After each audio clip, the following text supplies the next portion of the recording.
We've heard interesting contributions from a parent, a primary school governor, from a sixth form college governor, and somebody who has a really good overview of the whole recruitment process, the reason for governance, and has given some very valuable insight into the benefits for individuals becoming governors, but also, I think, across all three talks, the benefits for the organisation. So really highlighting the importance of governance to organisations and trying to encourage those of you who aren't currently governors to become governors.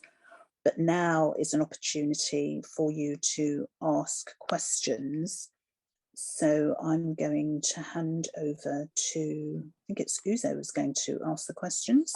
What would you say is the most important requirement to have for becoming a governor? Taking, for example, an ordinary, perhaps shy, perhaps not, parent without formal governance or previous voluntary experience. And this is really a question for all three speakers or two speakers. If you've got a question that you want to put forward to challenge, you're almost like you're hearing things in the community, or you picked up things by being around the college or from committee meetings. So you've almost got a direct line in to the governors, because as was mentioned by Julie, it's the governors who are overall responsible for anything which is happening. So I think if people got passionate about something and they're irritated with something, rather than talking around the dinner table or in their own friendship group, it's actually about going and actually being closer to where you can make an influence and bring about change. I would echo that, definitely. I would say a questioning mind, and I think I'd also say sometimes the most obvious and simple questions are the most important. So when you are looking at the staffing and 2 staff have left, and you say, is that 2 staff have left? Why have they left? Then you begin to understand the story behind that in terms of whether there are any particular challenges, whether it's just routine moving on, or whether there is a cultural challenge that perhaps as governors you need to be aware of and need to ask a few more questions about. So it's definitely having a questioning mind. And I would say that the journey of being a governor, certainly in my first year, the first 12 months, it is a learning process because education has got so many acronyms. I've just proved that in my presentation tonight. Sorry. But there are so many acronyms. It takes you kind of 6 months, 12 months to kind of get it under your belt. But you will find your feet and begin to ask those more probing questions as you kind of understand the school itself and also the education landscape. So it does take time, and it's a 4-year term essentially as a governor. So you don't have to be, I think really the reason behind the question is that you don't have to be formally qualified in any specific area to become a governor. You essentially have to be over 18, and that's it, and it's really about bringing everything you can in terms of your mindset, your questioning mindset, your challenge, and your commitment and your time. I would say that's important as well. There are also student governors. So, and some of those are under 18. So part in where you have your students' union, if you were at university and so on, part of the population of the college elect student governors. And so they also bring issues which their own forum wants the management to take either. And sometimes, I know that some of the students on the board I've served have made some very good perceptive comments, and some of those have actually been taken on board. So everyone's got something to offer. And it's not about how high you are that your views are. It's about what you bring to the table. It's not the hierarchy. It's not there in that sense. And again, I suppose about wanting to make a change, help make a change, you know, within that's right, schools for the pupils and for our communities as well. Yeah. Okay, there's a question here which says, what reasons can we give for wanting to be governors? I wanted to be governor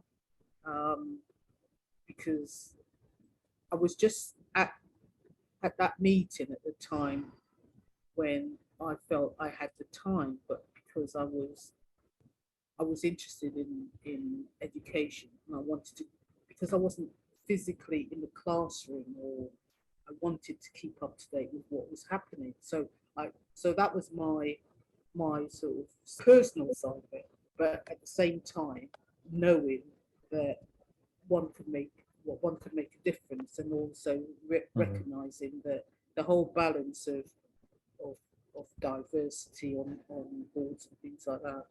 If you want good standards in schools, you go there and say that. If you feel that certain things around you are not being done, you can go and say that. We talk about the benefits of governance, but from our surveys, essentially, 75% of people, the motivation is overwhelmingly wanting to make a difference and put something back.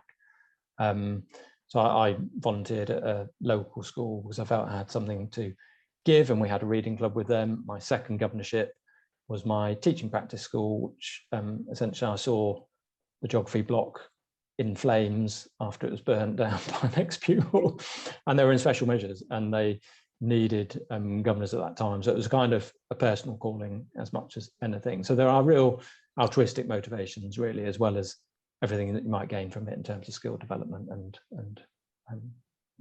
it's a great feeling. It's a great, you always have a good feeling after a governing board. You feel you've achieved something for society.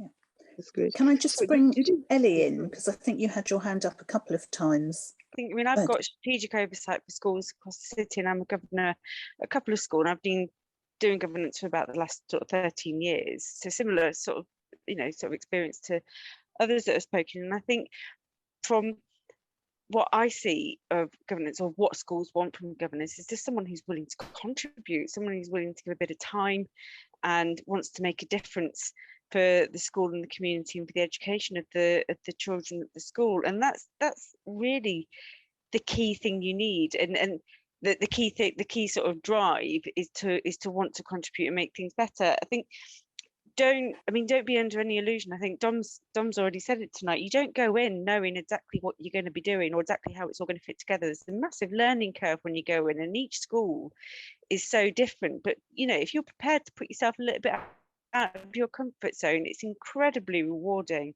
It really is. But it is just that desire to want to make a difference for the children in your community, and that really, if you've got that. I think one thing that hasn't been said tonight, which I used to hear a lot in governance, is the term critical friend. I'm sure others will recognise that. That's what governors were described as, critical friends. And so it's about that scrutinising the work the schools do, but also supporting them.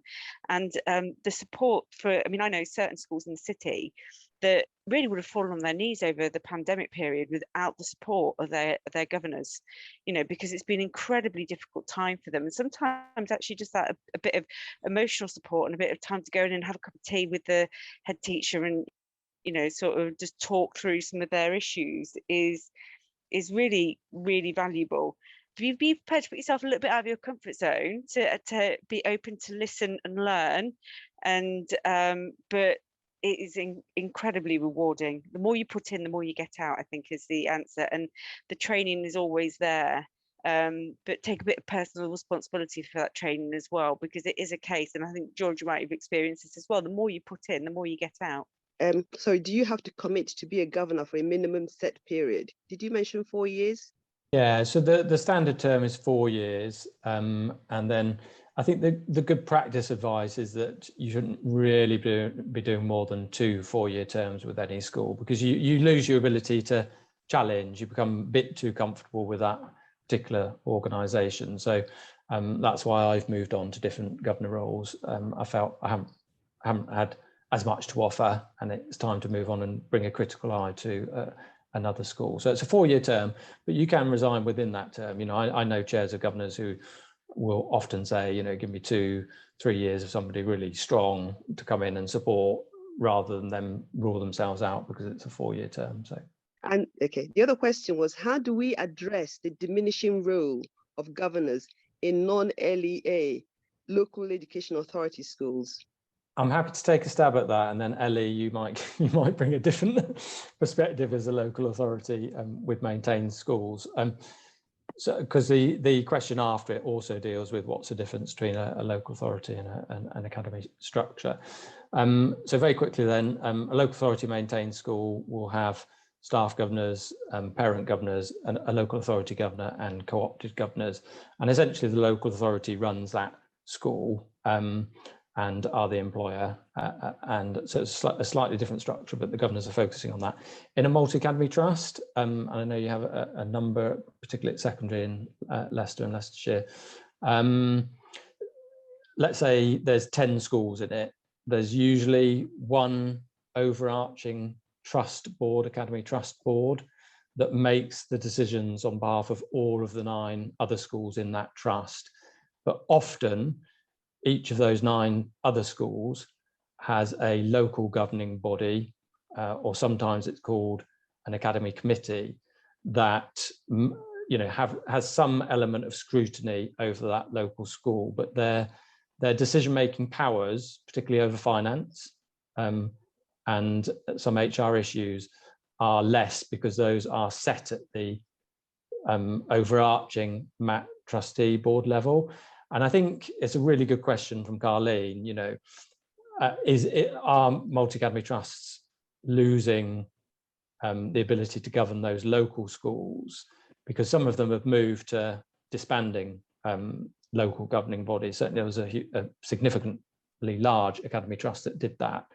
But interestingly, we're working with them now because they're putting in place they're putting in place 50+ local governing boards back again. They have introduced an alumni trustee role on their central board, because what they realized was their central board was becoming almost too high level and professionalized and not in touch with the communities that they were delivering education to. So they went very deliberately for a kind of alumni role. So where academy trusts have removed that local layer of governance, we're tending to pick up that they are actually putting that back in, because you do need that local oversight and that locally based governing board. But the roles are different. Governor in a maintained primary school is slightly different to governor in a local governing board of an academy trust, where you don't have powers necessarily over finance and HR, because that's centrally run through the trust. My main concern is the lack of contact with the community that governors in academy chains have, and then it has an impact on the academic outcomes of our students, especially Black students. So that's why I asked that question.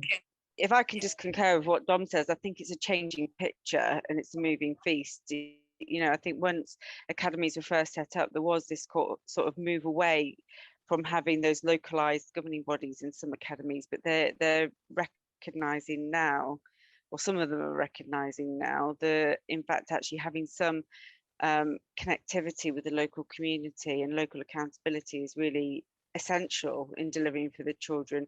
You will find each governing body, each school has a different culture and a different sort of ecosystem. They've all got similar pressures, you know, they've all got the same sorts of pressures, whether it be COVID or underachievement or deprivation or pupil premium. They've all got the same, or special educational needs. They've all got the same mixed bag of issues, but some pronounce themselves in certain schools more than others, and so each school is very different in any case, and each governing body operates very slightly differently. You know, as Dom was intimating earlier, some had become less challenging and less robust, and more sort of like the friendly, cuddly. So, you know, there's a need to keep that challenge up, and some schools have lost that and just kind of accepted what head teachers were telling them was correct. You know, this glow that George was talking about that head teachers have.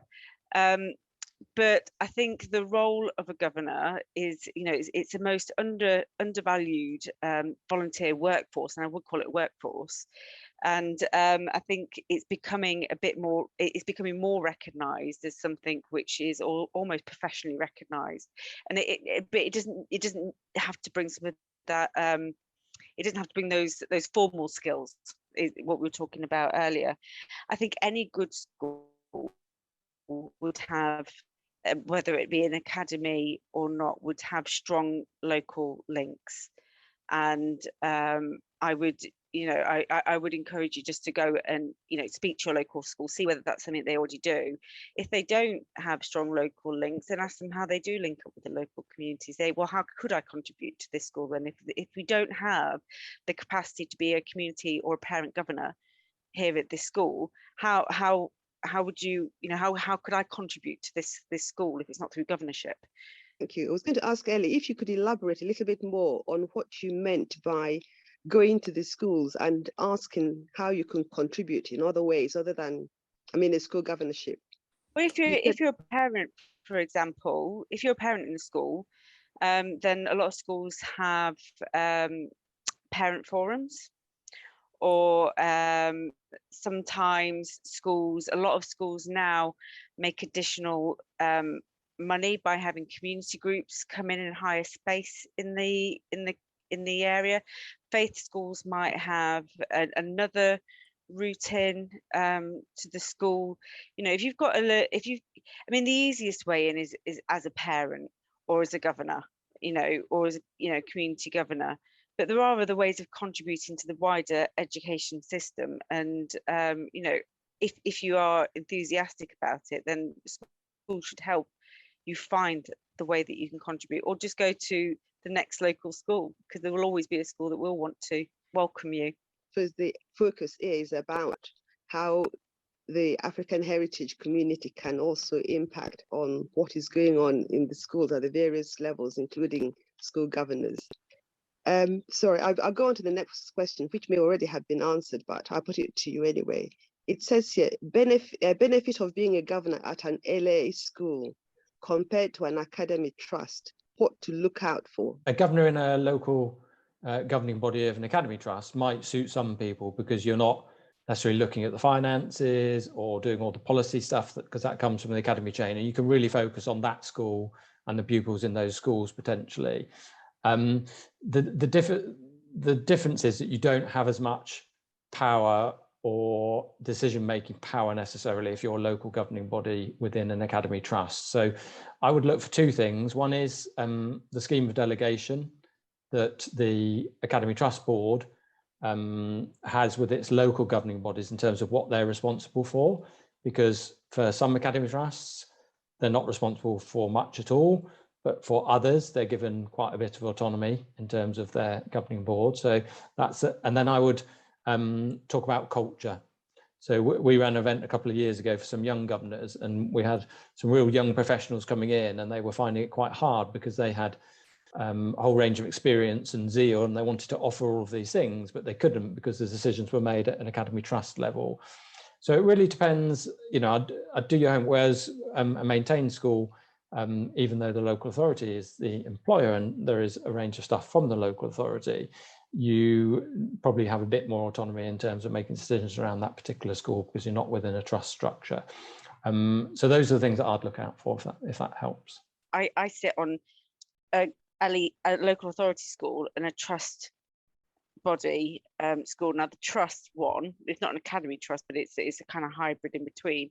They delegate quite a lot of the decision making to the governors, but actually what ends up happening, they actually come and they make recommendations to you, so it kind of feels as if the decision's already has been made and we just sign it off, so it depends so much on each individual body, and the culture of that, and the way, as Dom says, about the way the powers are delegated. But essentially, if you're a local authority school, you have more accountability and more power and influence directly on decision making in the school. It's not only the schools that are going down the academy route. At one particular college where there is a sixth form college with a academy, the local group is the local governing group, and they then report to the multi-academy trust board. So again, I think mirroring what Ellie's just said, it just depends, I think, on which board you're with, which multi-academy trust you're with. I think no board, no matter how distant they are, would stop people making their views known, even if you have to go through 2 levels rather than directly. Okay, I wonder if I could make a comment. Yes, George. I think what we mustn't lose sight of is that there are some important issues that happen in schools which governors can shine a light on in terms of improving, in terms of getting the school to address it. And we are very mindful of the fact that African heritage kids have been at the wrong end of exclusions in numbers and so on. And it really is important that the voice of the African heritage community are on these governing boards to really find out what exactly is going on in some of these schools where these children are being impacted, whether negatively simply because they're Black or because of real behavioral issues. And therefore, once that can be established, then of course, the appropriate treatment can be given to address the problem.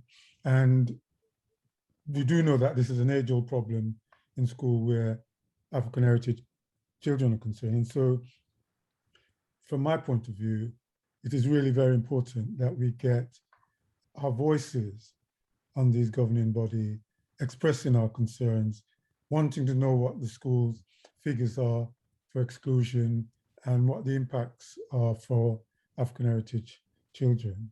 And I think also in terms of the curriculum, there are changes taking place in the curriculum, and government is very good at imposing its will on schools in terms of changing the curriculum. And governors needs to be there to have their voices being expressed in terms of helping school to navigate themselves through some of the difficult issues where they might come across in terms of the curriculum. And of course, one of the live issues around the curriculum at the moment is a diverse curriculum.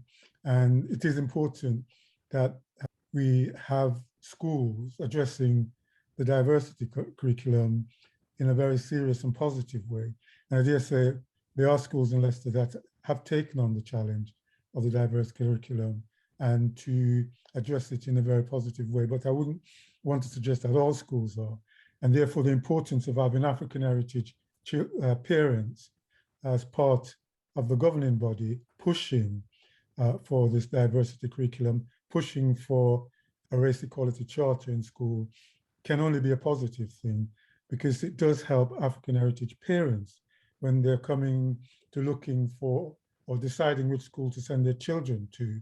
If these things are in place, that can be part of the process that helps the parent to make the decision to send their child to school X or school Y, because school X does provide this diversity curriculum for their children. So it is an expectation that their children will feel included and inclusive within that school environment.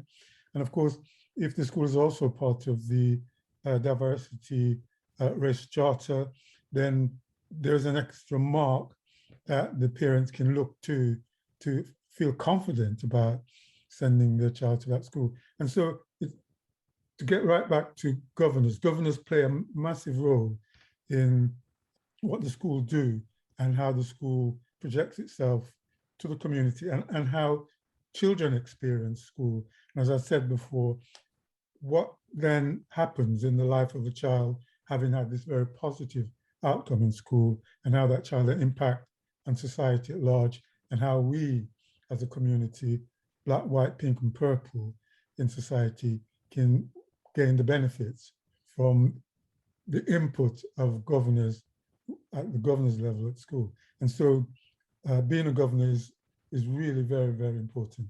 Although it might not on the face of it seem that way, it is absolutely incredible.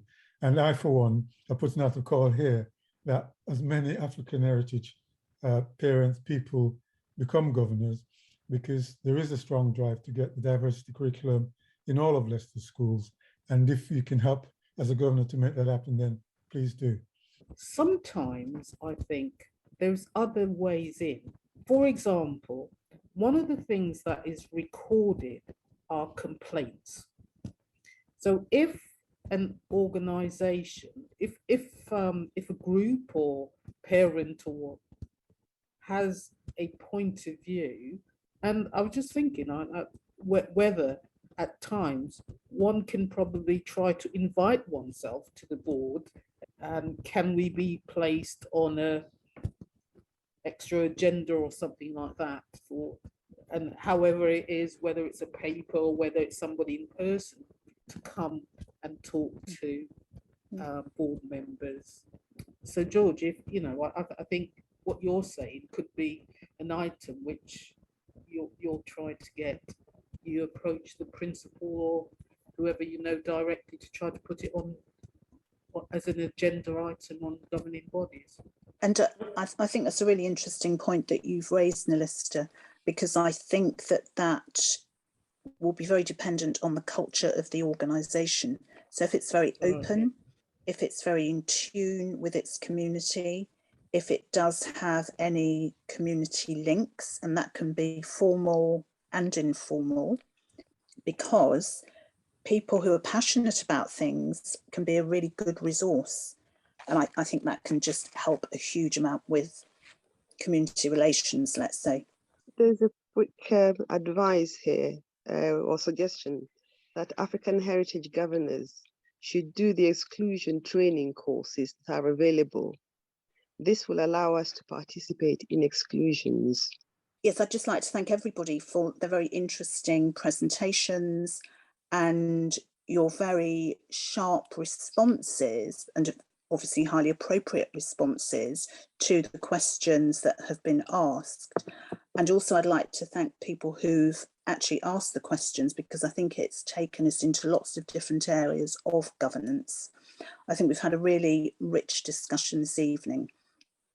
I'll stop there and hand over to George so that we can just finish off our agenda for this evening, and then I'll just make a few concluding remarks at the end. Thanks, George. Well, thank you very much, Suzanne, for chairing that. And thanks from myself on behalf of the African Heritage Alliance also for our guest's contribution, which was very, very informative and helpful. I must also say, I had an email sent through to me saying that Leicester College have vacancy for governors. So if you're interested in becoming a college governor, perhaps you might want to contact Leicester College, and because they are looking for governors. Okay, so what is African Heritage Alliance up to over the next month? Then let's give you an update at this stage. As you know, from our last meeting in the middle of February, we had a look at what is the situation with regard to the African Caribbean Centre in relation to the consultation that took place as to who should run and manage the African Caribbean Centre. We are progressing that particular development as far as African Heritage Alliance is concerned, as it was made clear in the meeting that African Heritage Alliance will be putting in a bid to run the African Caribbean Centre.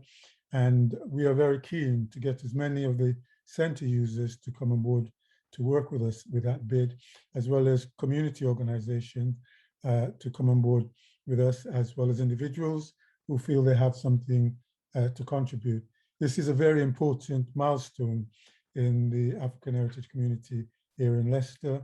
Those of you who are familiar with the African heritage community know that this is the only building that has the name African Caribbean on it, and we wanted to say African and Caribbean Centre, therefore reflecting all of the African heritage people in the city and becoming a focal point for all things African heritage within the city. And so we are having a meeting on the 8th of March. Again, this will be a virtual meeting for Black organizations, centre users, and curious individuals to come and hear what it is that the African Heritage Alliance have in mind in terms of putting together a business plan for the asset transfer of the centre. And we want to hear your views. We want to have your input in this, because only if we work collectively in a unified way, I think we'll get the most out of the African Caribbean Centre and be successful in our bid to get the African Caribbean Centre transferred to the community as an asset. We are deadly serious about this, and we want you to come and join us and share with us and make sure that we're on the right track, offering what it is that you say should be in the centre on behalf of the African heritage community. So that meeting again is on the 8th of March. It's a 1-hour meeting, 7:30 until 8:30. And to repeat, it's a virtual meeting. So thank you very much. Please come and join us. Thank you very much. Phoenix Agenda Supplementary School, a little reminder that we are still here. We started in 2019. We have supported and assisted over 50 pupils and families. We have spaces if people are interested in letting their children attend the school. We have a very active mentoring program. Every child that is a part of Phoenix Agenda is assigned an academic mentor to support them in terms of their study and organizational skills. And we are having our first Black Science Fair on the 26th of March. If you're interested, please come and support our young people and our community scientists. Thank you. We are mindful of the fact that power comes through wealth, and it's often said that there isn't much wealth in the African heritage community. And certainly one way of creating wealth in the African heritage community is through ownership, and ownership of property does actually enable that to take place. If you look at the top 100 list of rich people in this country, you'll find that the vast majority of them own their wealth through property. So we are encouraging wealth creation in our community through property ownership. We had the first meeting last month, and that will now become a monthly event. And the next property networking meeting is Thursday, the 17th of March, 7 p.m. until 9 p.m. And that will be taking place at the Highfield Ranges. This is a face-to-face meeting. It's not a virtual meeting, it's a face-to-face meeting.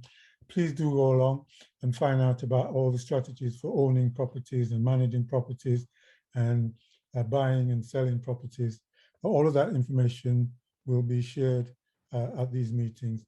And it is one of those meetings where the expert holds your hand if you're a beginner by way of introducing you to how the ownership of property takes place and how to make yourself and create for yourself a successful property portfolio. And that's taking place, as I said, on a monthly basis. And the next one is on the 17th of March, 7 p.m. until 9 p.m. at the Highfield Ranges on 443 Glen Eagles Avenue, Leicester. And for those of you who love postcode, it's LE47YJ. Looking forward to seeing you there. I think this one's me. So the other thing that the business and wealth creation work stream are working on is a procurement event, which is in collaboration with Leicester City Council. This event is really to help predominantly, obviously, those from the African heritage community understand and make the most of the opportunities of procuring and winning contracts through local authorities. So we are just confirming the date. It will be the latter part of April, but please do continue to follow us on Eventbrite and our social media channels so that you can find out the exact date. This was postponed from December, so all of those who are already registered will get the new date notified to them, but you will also be able to register through Eventbrite. So do come along to that one as well. Yes, our next meeting, as you know, we have our regular Friday meetings, end of the month Friday meetings. And with this particular meeting, there is a focus on women. So it doesn't mean that it's women only meeting, it's a meeting for everybody, but the focus is on the 21st, Black women in the 21st century. Now, so all you ladies, be out there, encourage other ladies to be present. This will be on the 25th of March, as stated today, the usual AHA Friday end of the month meeting. There'll be speakers, and these will be announced nearer the time. So we look forward to seeing you all, and also, of course, be mindful that the 8th of March is the International Women's Day. So all this is going to be linked, and get us all thinking, talking, and acting on matters concerning women in our community. Okay, I think we've heard lots of really important messages this evening, and this is a really serious attempt to get more people from the community to become governors. You will have heard that it doesn't matter what your background is, what your skill set is, what your passion is, whether you have young people in your life at the moment or not, it doesn't make any difference. You have a voice, you have a view, and therefore you will be of value. Please don't be scared of becoming a governor.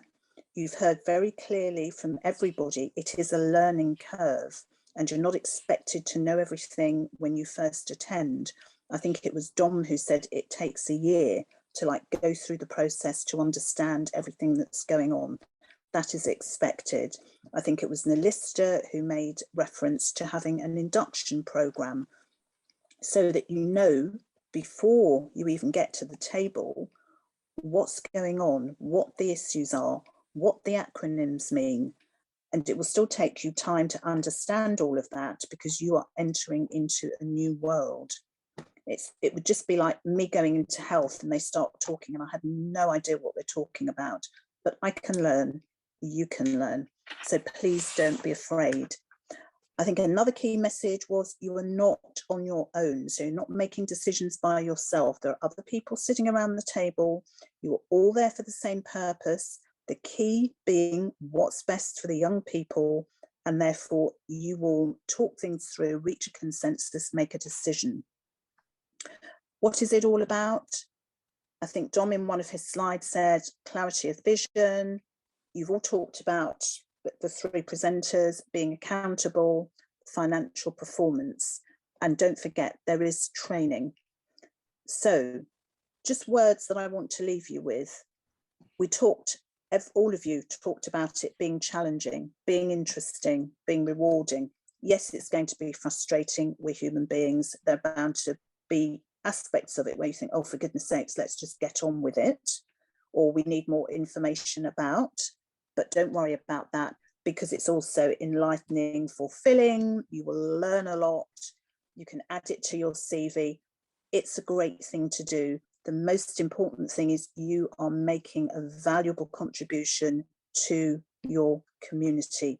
You are helping that school or college.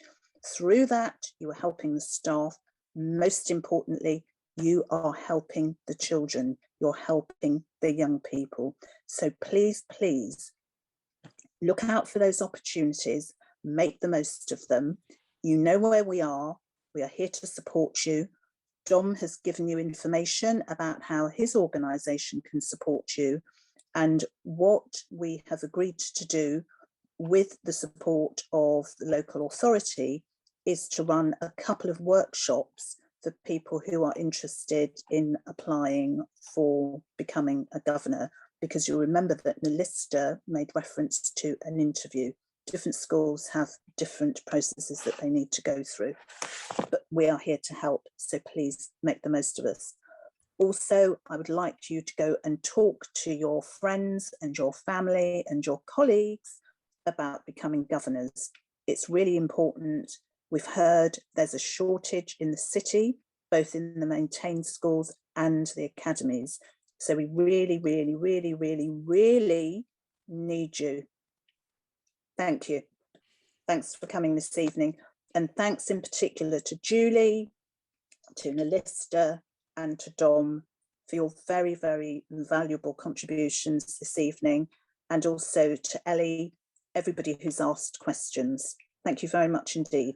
Really, there isn't much else for me to say other than there is a repeat on my phone that says Leicester College is looking for governors. if you're keen on becoming a college governor, and so is Gateway College as well. Get in touch with them. And the Mead Educational Trust. I think most colleges are looking for governors. Yeah, there's a need. Thank you. So again, thank you all very much. And Thanks I think it's fair to say good night at this point. Yes. Just one last question, George. Yes. Are you on the payroll of Leicester College? I'm on a beach, relaxing, drinking cocktail. Of course. But I will check my bank account to see if they've paid anything into it. Okay. Anyway, good night, everybody.